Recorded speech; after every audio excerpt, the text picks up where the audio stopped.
예, 데살로니가 후서 말씀입니다. 데살로니가 전서와 후서 길지 않은 그런 서신서이지만 두 번에 걸쳐서 편지를 데살로니가 교회에 보냈습니다. 시기적으로 볼 때에 그렇게 많은 차이가 나지 않은 것으로 보여집니다. 왜냐하면 바울이 데살로니가 전서에 권면했던 것들을 이제 확인하면서 오늘 인사말로 쓴 글의 내용이 데살로니가 전서나 후서의 내용이 비슷하기 때문입니다. 확연한 차이가 난다면 이게 이제 그 편지를 주고받았던 시간 자체가 좀 차이점이 있었겠지만 그렇지 아니한 모습을 볼 때 그들에게 안부와 권면의 말씀을 했는데 그들이 그 권면의 말씀대로 살고 있다라고 하는 것을 표현하는 것을 보면 그다지 그렇게 길지 않은 시간의 차이점을 볼 수 있습니다. 그래서 오늘 본문에도 나와 있듯이 바울은 데살로니가 교회에 하나님 아버지와 예수 그리스도로 인하여서 은혜와 평강이 있기를 이렇게 빌고 있습니다. 이것은 인사말이면서도 매우 중요한 내용이라고 볼 수 있습니다. 하나님이 주시는 은혜와 그리스도로부터 오는 평강이 여러분에게도 또 우리 안에도 있게 되시기를 축복합니다. 그것으로 살기 때문입니다. 어떤 상황에서도 주님 주시는 은혜와 평강으로 사는 것입니다. 그것을 놓치지 아니하고 굳건하게 붙잡고 살아가게 되시기를 축원합니다. 왜냐하면 은혜와 평강은 흔들리지 않는 것이기 때문입니다. 환경은 때로는 많이 요동치기도 합니다. 변화되기도 합니다. 예를 들자면 도로가 있는데요. 도로도 물론 포장도 하고 폐기도 하고 그렇지만 그러나 이제 도로 위를 달리는 차들은 그때마다 수시로 달라지잖아요. 그래서 때로는 차가 많기도 하고 때로는 한 대도 없을 때도 있기도 하고 때로는 그 도로 위에서 사고가 나기도 하고 또 때로는 그 도로가 정말 한가해서 가기 좋은 곳이 되기도 하고 상황은 여러 가지로 다를 수 있습니다. 그러나 이제 그 도로의 길이 변하지 않는다면 그 도로 위를 달리는 차량은 수시로 변화되고 있습니다. 우리의 삶에 길이 되시는 예수 그리스도께서 우리의 기초가 되신다면 말씀처럼 반석이 되신다면 말씀의 반석이 되신다면 우리가 어떠한 환경이 처할지라도 물론 그 환경에 따라서 오늘 데살로니가 교회에는 환난에 거하고 있다라고 그렇게 보여줍니다. 서두에 인사를 하고 난 다음에 4절 말씀에 보니까 너희가 견디고 있는 모든 박해와 환난 중에서 이렇게 써놨습니다. 그러니까 데살로니가 교회가 3절에 의하면 하나님께 항상 감사를 드리는 교회라고 바울은 밝혔는데 그것은 저들의 믿음이 더욱 자라나고 각기 서로 사랑함이 풍성하기 때문이다 라고 했습니다. 믿음이 자라나고 있다라는 거죠. 믿음이 자라나고 있고 그 증거로 그들이 서로 사랑하는데 풍성해졌다라고 하는 것은 참으로 하나님이 그들에게 주셨던 말씀대로 잘 살아가고 있다라고 하는 증거거든요.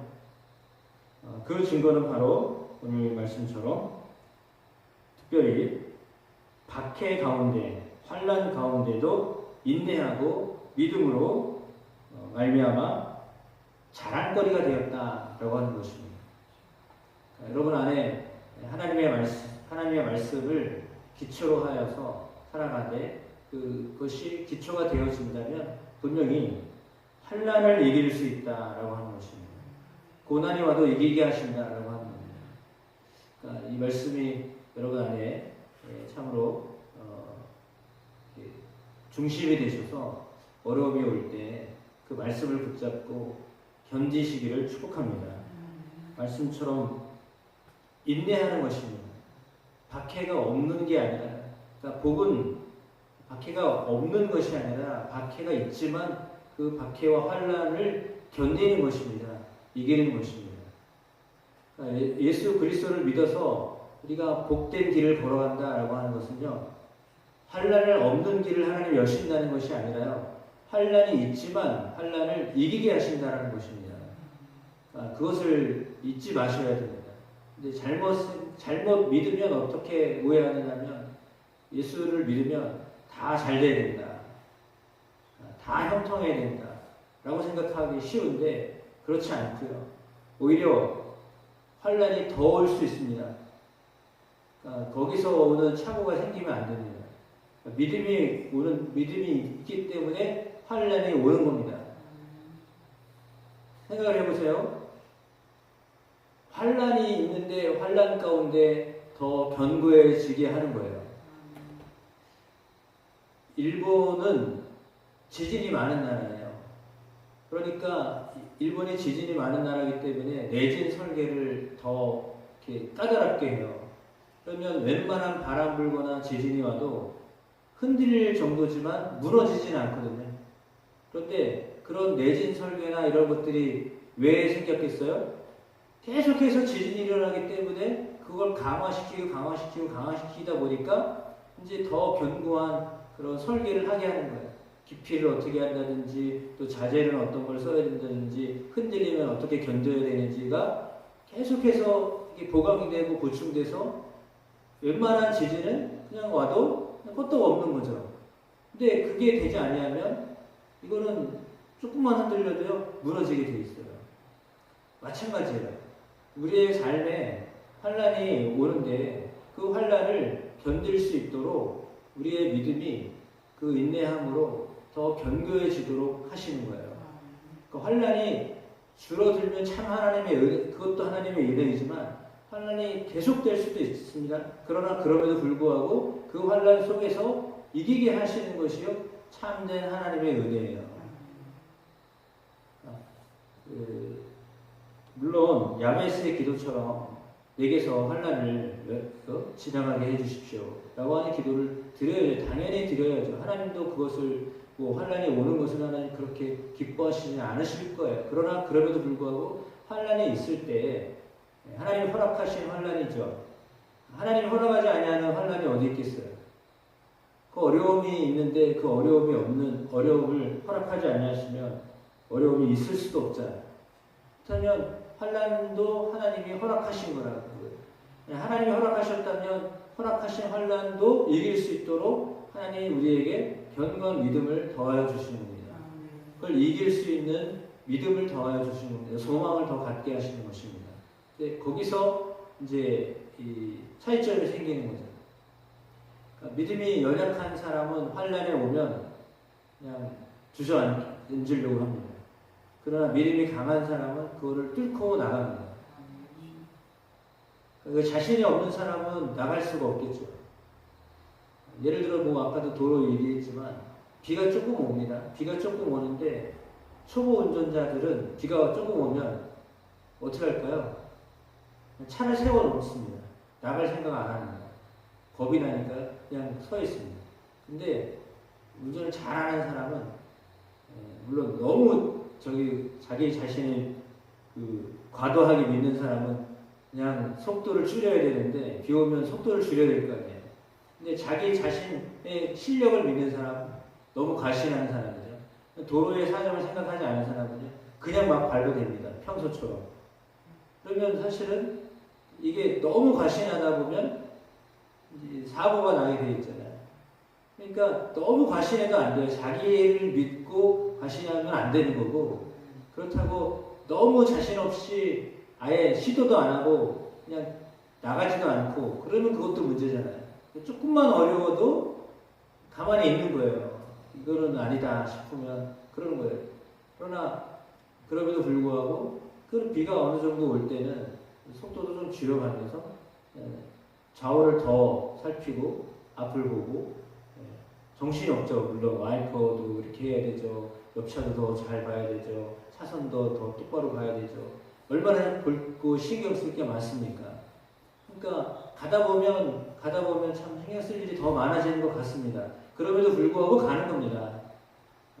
왜요? 약속을 했거나 무슨 일을 하기 위해서 나가는 거지. 그냥 비 오는데 나는 비 오는 게 너무 좋아가지고 그냥 나가요. 이런 미친 사람은 없을 거예요. 개 중에 미친 사람도 있겠지만 어떤 일 때문에 어떤 목표 때문에 나가는 거잖아요.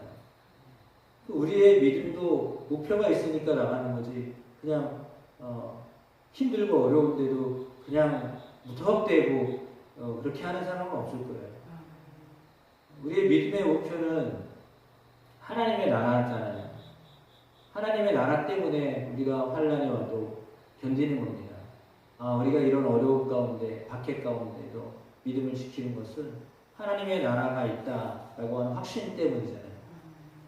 그러니까 하나님의 나라가 어떤 것인가를 모르는 사람은 환난이 오면 그냥 주저앉게 되어 있어요. 포기해요. 이거는 아닌가 보다. 이건 나와 맞지 않는다. 이런 식으로 생각을 하는 거예요. 근데 맞지 않는 게 아니라 이기게 하시려고 주시는 것인데 그것을 받아들이지 못하면 할 수 없죠. 정말 그에게 하나님이 더 큰 은혜를 더하시기를 구할 뿐입니다. 그런데 오늘 본문에 바울은 이야기하기를 하나님의 나라를 위하여 너희가 또한 고난을 받느니라 라고 했습니다. 이 환난이 무엇이냐? 심판의 표요 너희로 하여금 하나님 나라에 합당한 자로 여김을 받게 하려 합니다 라고 했습니다. 구원받은 자 환난을 받는다 라고 말하는 겁니다. 왜 그러냐 하면 사실 믿음이 없는 사람, 불신자 이 사람들의 환난이 있거나 없거나 사실은 그들은 상관이 없어요. 왜냐하면 환난이 있어도 환난이 없어도 멸망의 길을 갈 사람들이기 때문에 흔들지 않아요. 사망의 길을 가는 사람들에게는요, 그가 잘 되게 하는 것도요, 그냥 어찌 보면 그것으로 인하여서 시험거리가 생기질 않아요. 그러니까 우리가 생각을 할 때 물론 현상적으로, 물질적으로, 육체적으로 잘 되는 사람들의 삶을 볼 때 저들은 믿지도 않는다 잘 된다라고 생각하는 걸 이해가 되지 않을 수도 있습니다. 왜 나는 믿는데 이렇게 어렵고 저 사람은 믿지 않는데 저렇게 잘 될까라고 생각할 수도 있습니다. 근데 그것으로만 보면 안 되고요.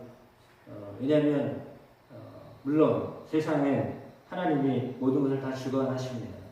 그 속에서 사람들 속에 또한 영적인 싸움이 있습니다.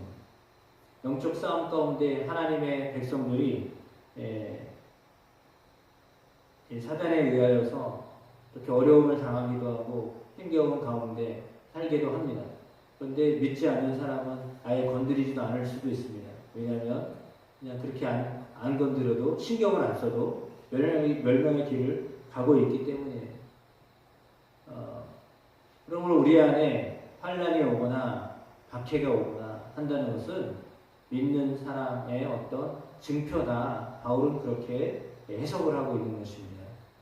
우리 가운데 어려움이 왔다라고 하는 것, 그것은 구원받은 자의 증표다라고 했습니다. 그리고 환난을 받게 하는 사람들은 환난을 받게 될 것이다라고 말씀합니다. 그러면 환난을 받는 우리에는 무엇을 주시느냐? 우리와 함께 안식으로 갚으신다라고 했습니다. 환난 속에서도요 평안을 주신다는 것입니다. 안식을 주신다라고 하는 겁니다. 그러니까 환난이 왔을 때 내 마음에 평안이 있는가, 하나님이 주신 은혜가 내 안에 여전히 있는가, 이것이 믿음을 가지고 있는가, 믿음을 가지고 있지 않는가에 대한 표시라는 거예요. 여러분 안에 하나님이 평안함으로 안식을 누리도록 하십니다. 물론 이 하나님의 나라에 들어가서 영원한 안식을 하나님 우리에게 허락하십니다. 근데 그것이 그것 가서 누리는 안식으로만 인식하지 아니하고 지금 여기서도 역시 마찬가지로 하나님 우리에게 주시는 평안과 안식이 있다라는 것을 믿으십시오. 그래서 물론 세상적으로 생각하면 그 순간 막 걱정되고 염려되고 두렵고 불안하고 이런 마음들이 인간의 인재나 감정적으로 들어오기도 합니다. 그러나 다시 하나님의 나라를 생각하고 하나님을 바라보면 내 마음에 다시금 그 안식이 평강이 두려움과 불안과 초조함과 염려됨과 이것들 다 몰아냅니다. 그러므로 날마다 전쟁입니다.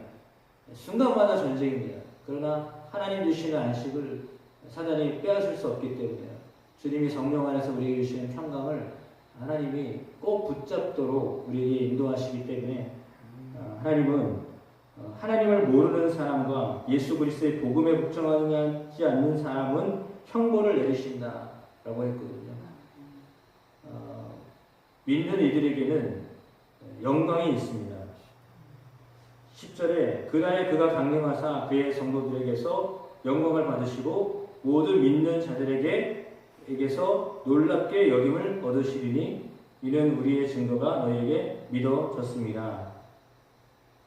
좋습니다. 하나님은 12절 말씀에도 나와 있듯이 하나님과 주 예수 그리스도의 은혜대로 우리 주 예수의 이름이 너희 가운데에서 영광을 받으시고 너희도 그 안에서 영광을 받게 하려 함이라 라고 했습니다. 예수 그리스도의 이름입니다. 예수 그리스도의 이름으로 인하여서 하나님이 영광을 받으시고 예수 그리스도의 이름으로 인하여 우리가 또한 그 안에서 영광을 받게 하십니다.